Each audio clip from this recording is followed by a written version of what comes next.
नमस्कार। स्वागत है आपका हिंदी हॉरर स्टोरीज के इस भयानक संसार में। ये वो जगह है जहां हम आपके लिए लेकर आते हैं सच्ची और काल्पनिक दुनिया की सबसे डरावनी कहानियां। हमारा एकमात्र उद्देश्य आपके रोमांच को जगाना और दिल की धड़कनें थाम देना। आज हम आपको सुनाने जा रहे हैं एक ऐसी कहानी जो आपको सोचने पर मजबूर कर देगी कि क्या वाकई कुछ ताकतें ऐसी होती हैं जिनका कोई जवाब नहीं होता। तैयार हो जाइए, क्योंकि अब आप प्रवेश करने वाले हैं गांव के 13वें मकान के रहस्य में। कहानी है आर्यन की। दिल्ली का एक आम नौजवान जिसकी जिंदगी बड्ढे शहर की भागदौड़ में बीत रही थी। अचानक उसे खबर मिलती है कि उसके दादाजी, जिनसे उसका ज्यादा संपर्क नहीं था, अब इस दुनिया में नहीं रहे। दादाजी की वसीयत में आर्यन के नाम एक अजीब चीज थी। बिहार के एक छोटे से गांव वीरपुर में उनका पुश्तैनी मकान। आर्यन ने कभी उस गांव का नाम भी ठीक से नहीं सुना था, लेकिन वसीयत के कागजात उसे उस अनजाने सफर पर खींच ले गए। वीरपुर गांव शहर की चकाचौंध से कोसों दूर अपनी ही दुनिया में खोया हुआ था।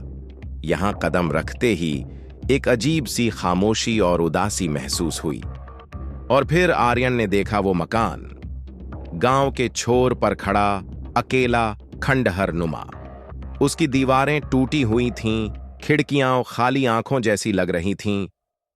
गांव वाले उस मकान को एक खास नाम से पुकारते थे, 13वां मकान। यह नाम यूं ही नहीं पड़ा था। गांव वालों के अनुसार उस घर में अब तक 13 लोगों की रहस्यमय तरीके से मौत हो चुकी थी। हर मौत अपने आप में एक अनसुलझी पहेली थी, जिसका जवाब किसी के पास नहीं था। आर्यन, जो दिल्ली की दुनिया में पला बढ़ा था, इन बातों पर यकीन नहीं करता था। उसे ये सब अंधविश्वास और पुरानी कहानियां लगीं। उसका मकसद सिर्फ इतना था कि वो उस विरासत में मिली संपत्ति को देखे, शायद उसे बेचकर कुछ पैसे मिल जाए। उसे नहीं पता था कि वो सिर्फ एक मकान देखने नहीं, बल्कि एक ऐसे भयानक सच का सामना करने आया है जो उसकी रातों की नींद उड़ा देगा। आर्यन ने गांव वालों की चेतावनियों को नजरअंदाज किया और फैसला किया कि वो रात उस मकान में ही बिताएगा। सूरज ढल चुका था। अंधेरा धीरे धीरे उस पुराने घर को अपनी गिरफ्त में ले रहा था। जैसे जैसे रात गहरी होती गई, घर के अंदर का माहौल बदलने लगा। एक अजीब सी ठंडक हवा में घुल गई। फिर शुरू हुई वो आवाजें, पहले धीमी, फिर धीरे धीरे तेज होती हुई। बिना किसी हवा के दरवाजे अपने आप खुलने और बंद होने लगे। उनकी चरमराहट रात की खामोशी को चीर रही थी। दीवारों से खरोंचने की आवाजें आने लगीं, जैसे कोई नुकीली चीज से उन्हें कुरेद रहा हो। आर्यन को लगा जैसे कोई उसे लगातार घूर रहा है। एक अदृश्य शक्ति की मौजूदगी हर पल महसूस हो रही थी। डर धीरे धीरे उसके दिल में घर करने लगा। उसे एहसास हुआ कि गांव वाले शायद झूठ नहीं बोल रहे थे। एक रात जब चांद की रोशनी टूटी हुई खिड़की से अंदर आ रही थी, आर्यन ने वो देखा। दीवारों पर फर्श से थोड़ा ऊपर एक आकृति सरक रही थी। वो एक महिला जैसी लग रही थी। उसकी आंखें वो भयानक लाल थीं, जैसे खून से रंगी हुई हों। आर्यन की सांसें अटक गईं। उसका दिल जोरों से धड़क रहा था। वो हिल भी नहीं पा रहा था। उस लाल आंखों वाली आकृति को दीवारों में सरकते देखना उसके लिए किसी भयानक सपने से कम नहीं था। डर से उसका पूरा शरीर कांप रहा था। उसे लगा जैसे उसका दिल अभी फट जाएगा। उस रात के बाद आर्यन का अविश्वास टूट गया। उसे यकीन हो गया कि इस घर में कुछ है, कुछ बहुत भयानक। उसने फैसला किया कि वो इस रहस्य का पता लगाएगा। उसने घर की छानबीन शुरू की। हर कोने, हर दराज को उसने खंगाला। वो जानना चाहता था कि इस घर में ऐसा क्या है जो इसे इतना मनहूस बनाता है। और फिर एक पुरानी अलमारी के पीछे उसे वो चीज मिली, एक धूल भरी पुरानी डायरी।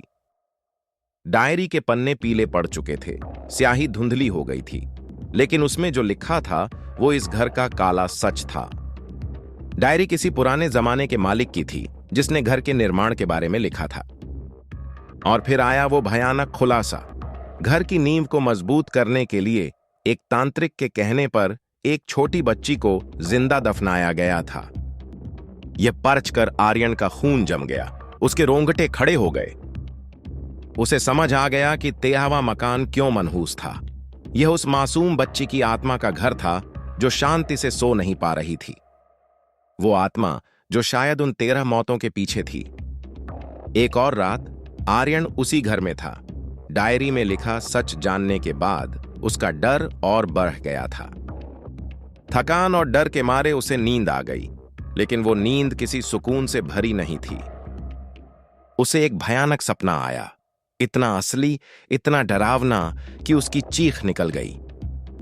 सपने में उसने उसी घर को देखा और फिर वो दिखाई दी। एक छोटी बच्ची की आत्मा। उसके बाल बिखरे हुए थे, चेहरा मिट्टी से सना हुआ था और उसकी आंखें, वही भयानक लाल आंखें जो उसने उस रात दीवारों में सरकती हुई आकृति की देखी थीं। बच्ची की आत्मा उसकी तरफ देख रही थी। उसके चेहरे पर दर्द और गुस्सा था। और फिर उस बच्ची की आत्मा ने चीखना शुरू किया। उसकी आवाज पतली और दर्दनाक थी। मैं अकेली नहीं रहना चाहती, मुझे बचाओ, वो चीख रही थी। मुझे यहां से निकालो। आर्यन डर के मारे चीख पड़ा। उसकी आंखें खुल गईं। वो पसीने से तरबतर था। उसका दिल पागलों की तरह धड़क रहा था। उसे एहसास हुआ कि वो सपना नहीं था, वो बच्ची की आत्मा थी जो उससे कुछ कहना चाहती थी। और सबसे भयानक एहसास यह था कि अब वह उस घर में अकेला नहीं था। वो आत्मा उसके साथ थी। 13वां मकान आज भी वीरपुर गांव के छोर पर खड़ा है। गांव वाले आज भी उसके पास जाने से डरते हैं। क्या आर्यन उस घर से निकल पाया? क्या वो उस आत्मा को मुक्ति दिला पाया, या वो भी उस घर के 14वें रहस्य का हिस्सा बन गया? यह कहानी यहीं खत्म होती है, लेकिन सवाल बाकी है। क्या आपके घर में भी कोई ऐसा राज छिपा है जिसे आप नहीं जानते?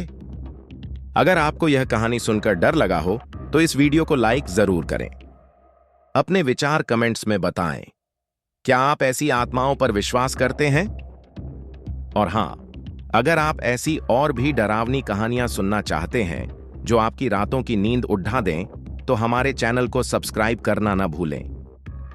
हर हफ्ते हम आपके लिए लेकर आते हैं एक नई दिल दहला देने वाली कहानी। जुड़े रहिए हमारे साथ डर के इस सफर में।